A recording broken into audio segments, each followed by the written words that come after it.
நடிகர் விஜய் சந்தித்த பிரசாந்த் கிஷோர் பின்னணி என்ன? மீட்டிங்கின் முக்கிய காரணம் இதுவா? சென்னையில் நடிகர் விஜய் பிரபல அரசியல் வியூக நிபுணர் பிரசாந்த் கிஷோர் சந்தித்து பேசி இருப்பது அரசியல் களத்தில் பரபரப்பாகி இருக்கிறது. தமிழக அரசியல் 2026 ஆண்டு சட்டசபை தேர்தல் களத்தை நோக்கி நகர ஆரம்பித்திருக்கிறது.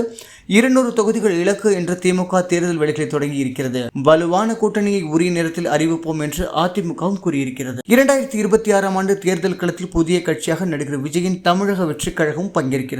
அதற்கான முன்னேற்பாடுகளை தற்போது துவங்கி இருக்கும் நடிகர் விஜய் தற்போது தீவிர ஆலோசனை கூட்டங்கள் நடத்தி வருகிறார். புதிய மாவட்ட செயலாளர்களை நியமித்து வருகிறார். அண்மையில் கட்சியில் இணைந்த ஆதவ் அர்ஜுனா, CTR நிர்மல்குமார் உள்ளிட்டோருக்கு முக்கிய பொறுப்புகளையும் வழங்கியிருக்கிறார். அதே நேரத்தில் அதிமுக கூட்டணிக்குள் தாவேகாவை கொண்டு வர வேண்டும் என்பதற்கான பேச்சுவார்த்தைகள் நடந்து வருவதாக தகவல்கள் வெளியாகியிருக்கிறது.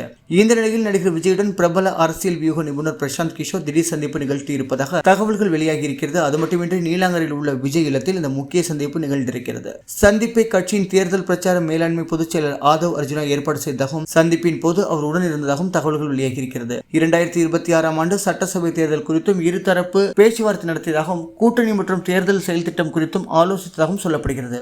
இந்த முக்கிய சந்திப்பின் போது தாவேகா அரசியல் வியூக வகுப்பாளர் ஜான் ஆரோக்கியசாமியும் கலந்து கொண்டிருக்கிறார். தேர்தலுக்கு ஓராண்டுக்கு உள்ள நிலையில் இந்த சந்திப்பு முக்கியத்துவம் வாய்ந்த சந்திப்பாக கருதப்படுகிறது. தேர்தல் காலங்களில் அரசியல் கட்சிகளுக்கு வியூகம் வகுத்து கொடுப்பதில் வல்லவரான பிரசாந்த் கிஷோர் கடந்த ஆண்டு ஜன் சுராஜ் என்ற கட்சி தொடங்கினார் என்பது குறிப்பிடத்தக்கது. இந்த சந்திப்பு குறித்து ரசிகர்களும் கமெண்ட் என்ன சொல்லியிருக்கிறார்கள் தெரியுமா?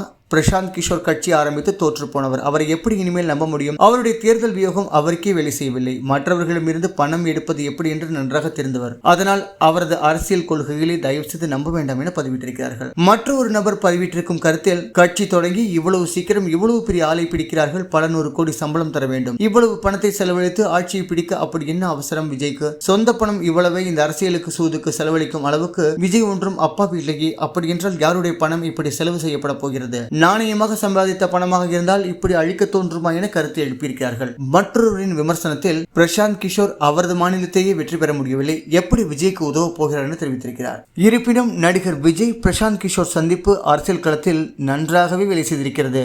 பல அரசியல் தலைவர்களும் என்ன நடக்கப் போகிறது, இவர்கள் கூட்டணியில் அப்படி என்ன விவாதித்திருக்கிறார்கள், விஜய்க்கு என்ன வியூகத்தை சொல்லிக் கொடுத்தார் என கேள்விகள் எழுப்பிய வண்ணம் இருக்கிறார்கள்.